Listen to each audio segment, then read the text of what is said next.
ನಮಸ್ಕಾರ ಸ್ನೇಹಿತರೆ, ನಿಮಗೆಲ್ಲ ಮಮತೆ ಜೀವನಕ್ಕೆ ಮಮತೆಯ ಸ್ವಾಗತ. ನಾನು ಮಮತಾ ಶಂಕರಿ. ಇವತ್ತೊಂದು ಪಾಯಸ ಮಾಡ್ತಾಯಿದ್ದೀನಿ. ಯುಗಾದಿ ಹಬ್ಬ ಬಂತಲ್ವ, ಹಬ್ಬಕ್ಕೆ ನೀವು ಇದೇ ಥರ ನಮ್ಮ ಸಾಂಪ್ರದಾಯಿಕ ಅಡುಗೆ ಮಾಡಿ, ನಮ್ಮ ಹವ್ಯಕರ ಮನೆಯ ಸಾಂಪ್ರದಾಯಿಕ ರೀತಿಯಲ್ಲಿ ಶಾವಿಗೆ ಪಾಯಸ ಮಾಡಿದ್ದೀನಿ.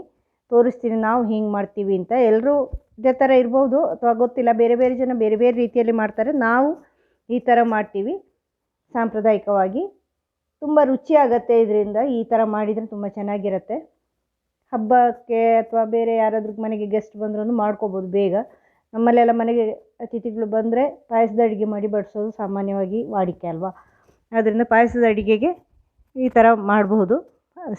ಶಾವಿಗೆ ಪಾಯಸ ಸ್ವಲ್ಪ ಬೇಗನೆ ಆಗುತ್ತೆ. ಇದು ಸುಲಭವಾಗಿ ಮಾಡ್ಬೋದು, ಒಳ್ಳೆ ರುಚಿಯಾಗಿ ಮಾಡ್ಬೋದು. ನಮ್ಮ ಕಡೆ ಎಲ್ಲ ಪಾಯಸಗಳನ್ನು ಇದೇ ಥರ ಸಾಂಪ್ರದಾಯಿಕವಾಗಿ ಮಾಡೋದು.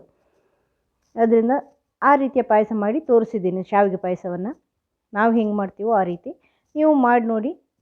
ಇದಕ್ಕೆ ಈಗ ಫಸ್ಟು ತೆಂಗಿನಕಾಯಿ ತಗೊಂಡಿದ್ದೀನಿ. ತೆಂಗಿನಕಾಯಿ ಸಾಮಾನ್ಯ ಒಂದು ಕಪ್ಪಲ್ಲಿ ಅಳತೆ ಮಾಡಿದರೆ 2 ಕಪ್ನಷ್ಟು ತೆಂಗಿನ ತುರಿ ಇದೆ. ಹಣ್ಣು ತೆಂಗಿನಕಾಯಿ ಆದಷ್ಟು ಒಳ್ಳೆಯದು. ಹಸಿ ತೆಂಗಿನಕಾಯಿ ಆದಷ್ಟು ಚೆನ್ನಾಗಿರುತ್ತೆ, ಹಾಲು ಬರುತ್ತೆ. ಇಲ್ಲಾಂದರೆ ಹಾಲು ಬರಲ್ಲ. ತುಂಬ ಒಣ ಇದ್ದರೆ ಹಾಲು ಕಡಿಮೆ ಬರುತ್ತೆ, ಅದು ಚೆನ್ನಾಗಿ ಆಗಲ್ಲ. ಹಸಿ ತೆಂಗಿನಕಾಯಿ ಆದಷ್ಟು ಚೆನ್ನಾಗಿರುತ್ತೆ. ಅದನ್ನು ರುಬ್ಕೋಬೇಕು. ಮಿಕ್ಸಿ ಜಾರ್ಗೆ ಹಾಕಿ ಪ್ಲೇನು ಹಾಗೆ ಹೆಚ್ಚು ನೀರು ಹಾಕದೆ ರುಬ್ಕೋಬೇಕು. ಈಗ ಒಂದು ಪಾತ್ರೆ ಮೇಲೆ ಬಿಳಿ ಬಟ್ಟೆ ಹಾಕಿದ್ದೀನಿ. ತೆಂಗಿನಕಾಯಿ ಹಾಲು ತೆಗಿಯೋಕ್ಕೆ ಇದಕ್ಕೆ ಆ ರುಬ್ಬಿದ ತೆಂಗಿನಕಾಯಿಯನ್ನು ಸೇರಿಸ್ಕೋಬೇಕು. ಹೆಚ್ಚು ನೀರು ಹಾಕದೇ ರುಬ್ಬಬೇಕು. ತುಂಬ ನುಣ್ಣಗೆ ಮಾಡೋದು ಬೇಡ, ಸ್ವಲ್ಪ ತರಿ ಇರಲಿ.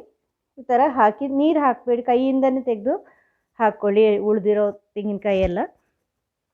ಈ ಥರ ಮಾಡ್ಕೋಬೇಕಾಗತ್ತೆ. ನಾವು ಹಾಲು ತೆಗೆದು ಇಟ್ಕೋಬೇಕಾಗತ್ತೆ. ತೆಂಗಿನಕಾಯಿ ಹಾಲು ಹಾಕಿ ಪಾಯಸ ಮಾಡೋದು ನಮ್ಮಲ್ಲೆಲ್ಲ ಸಾಮಾನ್ಯವಾಗಿ ತೆಂಗಿನಕಾಯಿ ಹಾಲನ್ನೇ ಹಾಕೋದು ಪಾಯಸಗಳಿಗೆ. ಹೆಚ್ಚು ನುಣ್ಣಗೆ ರುಬ್ಕೋಬೇಡಿ, ಸ್ವಲ್ಪ ತರಿ.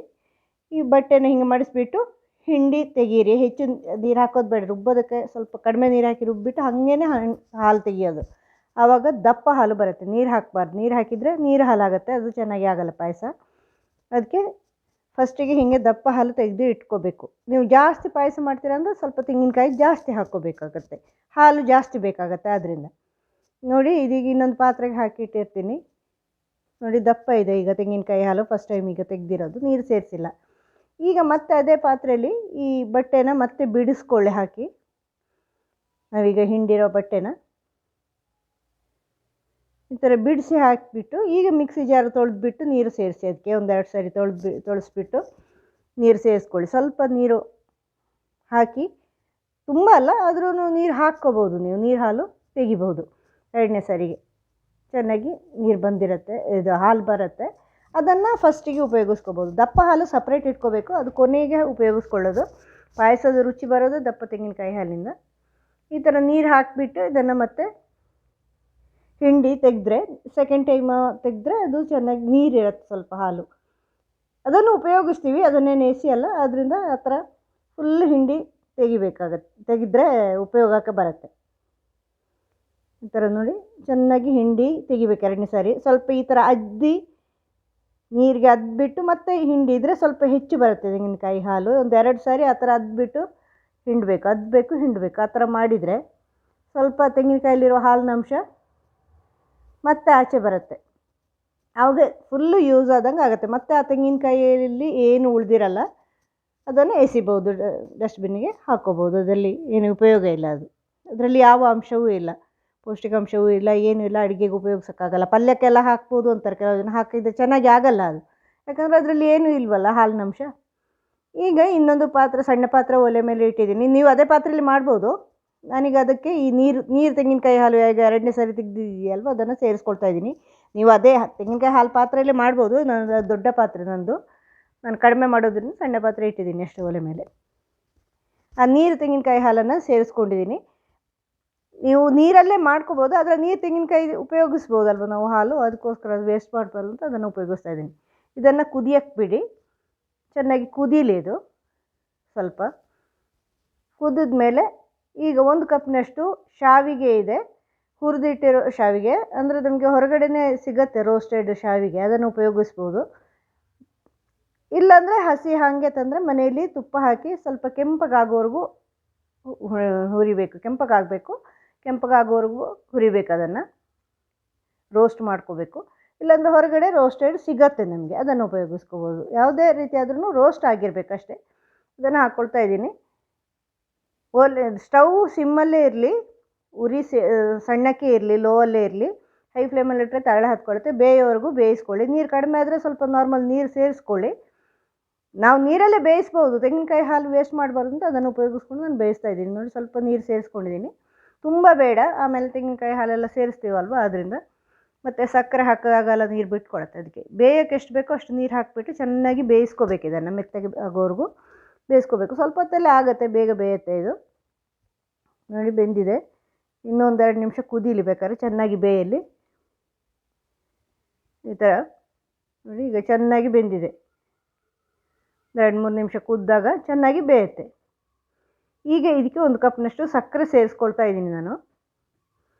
1 ಕಪ್ಪು ಶಾವಿಗೆಗೆ 1 ಕಪ್ ಸಕ್ಕರೆ. ನೀವು ಸಿಹಿ ಜಾಸ್ತಿ ಬೇಕು ಅಂದರೆ ಇನ್ನೂ ಜಾಸ್ತಿ ಹಾಕ್ಕೋಬೋದು, ಕಡಿಮೆ ಬೇಕು ಅಂದರೆ ಕಡಿಮೆ ಮಾಡ್ಕೋಬೋದು, ಅದು ನಿಮ್ಮ ಇಷ್ಟ.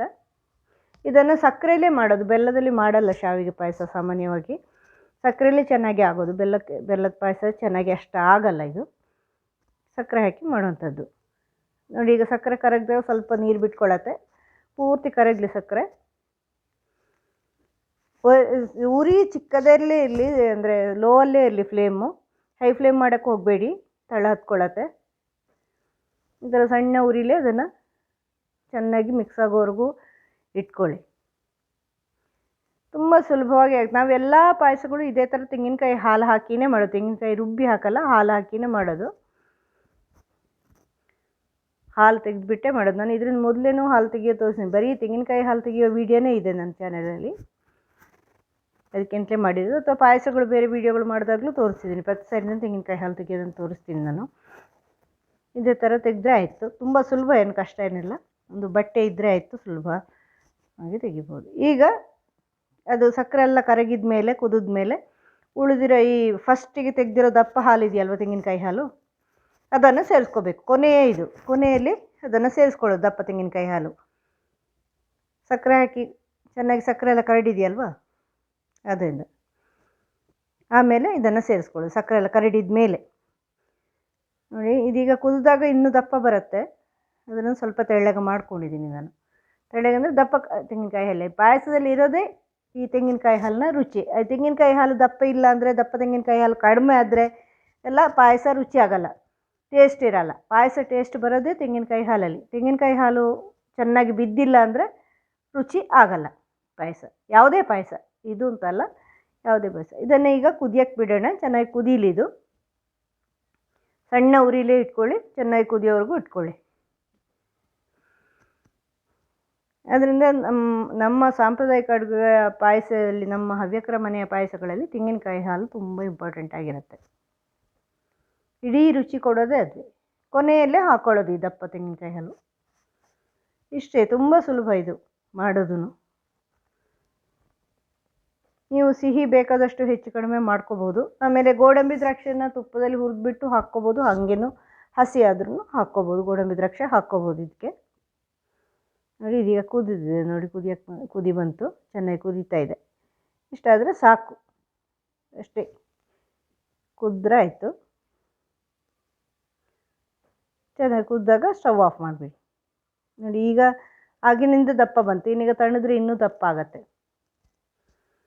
ಇದಕ್ಕೆ ಮಾಡುವಾಗಲೇ ಸ್ವಲ್ಪ ತೆಳ್ಳಗೆ, ಅಂದರೆ ಹೆಚ್ಚು ತೆಂಗಿನಕಾಯಿ ಹಾಲು ಹಾಕಿ ತೆಳ್ಳಗೆ ಮಾಡ್ಕೋಬೇಕು.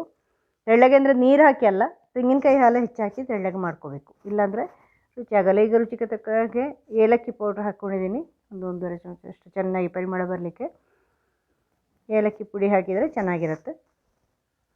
ಆಮೇಲೆ ಗೋಡಂಬಿ ದ್ರಾಕ್ಷಿನ ನಾನು ಹೀಗೆ ಹಾಕ್ಕೊಳ್ತೀನಿ. ನಮ್ಮ ಮನೇಲಿ ಯಾರಿಗೂ ಹುರಿದಿರೋದು ಇಷ್ಟ ಆಗಲ್ಲ, ಅದರಿಂದ ಹೀಗೆ ಡೈರೆಕ್ಟಾಗಿ ಗೋಡಂಬಿ ದ್ರಾಕ್ಷಿನ ಹಾಕ್ಕೊಳ್ತಾ ಇದ್ದೀನಿ, ತುಪ್ಪದಲ್ಲಿ ಹುರಿಯೋದು. ನೀವು ಬೇಕು ಅಂದರೆ ತುಪ್ಪದಲ್ಲಿ ಹುರಿದು ಇಟ್ಕೊಳ್ಳಿ. ಫಸ್ಟ್ಗೆ ತುಪ್ಪದಲ್ಲಿ ಹುರಿದ್ಬಿಟ್ಟು ಮಾಡ್ಕೊಳ್ಳಿ. ಈಗ ಹಸಿ ಶಾವಿಗೆ ತಂದರೆ ತುಪ್ಪದಲ್ಲಿ ಗೋಡಂಬಿ ದ್ರಾಕ್ಷಿ ಹುರಿದಿಟ್ಬಿಟ್ಟು ಅದೇ ತುಪ್ಪದಲ್ಲಿ ಶಾವಿಗೆಯನ್ನು ಕೂಡ ಹುರಿದು ತೆಗಿಬೋದು. ಆಮೇಲೆ ಪಾಯಸ ಮಾಡಿಕೊಂಡ್ರೆ ಆಯಿತು. ರೋಸ್ಟೆಡ್ ಶಾವಿಗೆ ತಂದರೆ ಹುರಿಯೋ ಕೆಲಸ ಇಲ್ಲ ಮನೇಲಿ. ಗೋಡಂಬಿ ದ್ರಾಕ್ಷಿ ಮಾತ್ರ ಹುರಿದು ಇಟ್ಬಿಟ್ಟು ಹಾಕ್ಕೋಬೋದು. ನಾನು ಹಾಕಲ್ಲ, ಯಾಕಂದ್ರೆ ನಮ್ಮಲ್ಲಿ ಅದು ಯಾರು ಇಷ್ಟಪಡಲ್ಲ. ಅದಕ್ಕೆ ನಾನು ಮೊದಲೇನು ತೋರಿಸಿದ್ದು ನಿಮಗೆಲ್ಲ ಬೇರೆ ಪಾಯಸಗಳು ಮಾಡುವಾಗ. ಇಲ್ಲಿಗೆ ಪಾಯಸ ರೆಡಿ ಆಯಿತು. ತುಂಬ ರುಚಿಯಾಗಿರುತ್ತೆ. ನಾಡಿದ್ದು ಹಬ್ಬಕ್ಕೆ ನೀವು ಇದೇ ಥರ ಮಾಡಿ, ಬೇಗನೂ ಆಗುತ್ತೆ. ನೋಡಿ, ಇದೀಗ ದಪ್ಪ ಇದೆ, ಹೆಚ್ಚು ತೆಳ್ಳಗೂ ಇಲ್ಲ, ಹೆಚ್ಚು ದಪ್ಪನೂ ಇಲ್ಲ. ಬಿಸಿ ಬಿಸಿಯಾಗಿ ತಿನ್ನೋದು ತುಂಬ ರುಚಿಯಾಗಿರುತ್ತೆ. ತೆಂಗಿನಕಾಯಿ ಹಾಲಿನ ಪರಿಮಳ ತುಂಬ ಟೇಸ್ಟಿಯಾಗಿರುತ್ತೆ. ಹಾಲಲ್ಲಿ ಮಾಡಿದರೆ ಒಂದು ಪರಿಮಳ ಬೇರೆ ರುಚಿ, ಈ ತೆಂಗಿನಕಾಯಿ ಹಾಲಿಂದು ಬೇರೆ ರುಚಿ. ಹಾಲಲ್ಲೂ ಮಾಡ್ತಾರೆ ಸಾಮಾನ್ಯವಾಗಿ ಶಾವಿಗೆ ಪಾಯಸ. ನಾವು ತೆಂಗಿನಕಾಯಿ ಹಾಲು ಹಾಕಿ ಮಾಡೋದು ಸಾಂಪ್ರದಾಯಿಕವಾಗಿ, ಅದು ತುಂಬ ರುಚಿ ಬರುತ್ತೆ ನಮಗೆ. ಹಾಲಲ್ಲಿ ಮಾಡಿದರೆ ಬೇರೆ ಟೇಸ್ಟು, ಇದು ಬೇರೆ ಟೇಸ್ಟು. ತೆಂಗಿನಕಾಯಿ ಹಾಲಿನ ಟೇಸ್ಟೇ ಬೇರೆ. ನೀವು ಮಾಡಿ ನೋಡಿ ಒಂದು ಸರಿ, ನಿಮಗೂ ಗೊತ್ತಾಗುತ್ತೆ. ಇದು ನೀವು ಇಷ್ಟಪಡ್ತೀರಾ, ನಿಮಗೂ ಇಷ್ಟ ಆಗುತ್ತೆ. ತೆಂಗಿನಕಾಯಿ ಹಾಲಿನಿಂದ ಮಾಡಿರೋದು ಮಾಡಿ ನೋಡಿ, ನಿಮಗೂ ಇಷ್ಟ ಆಗುತ್ತೆ. ನಿಮಗೆ ಹೆಂಗೆ ಅನ್ನಿಸ್ತು ಅಂತ ಕಮೆಂಟಲ್ಲಿ ತಿಳಿಸಿ. ಮಾಡಿಬಿಟ್ಟು ಆಮೇಲೆ ಕಮೆಂಟ್ ಮಾಡಿ ಬೇಕಾದ್ರೆ, ನಿಮಗೂ ರುಚಿ ಆಗುತ್ತೆ. ನಾಳ್ದು ಹಬ್ಬಕ್ಕೆ ಮಾಡಿ.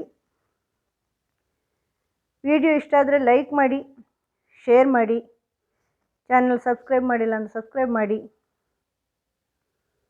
ಮುಂದಿನ ವಿಡಿಯೋದೊಂದಿಗೆ ಭೇಟಿಯಾಗೋಣ. Thank you.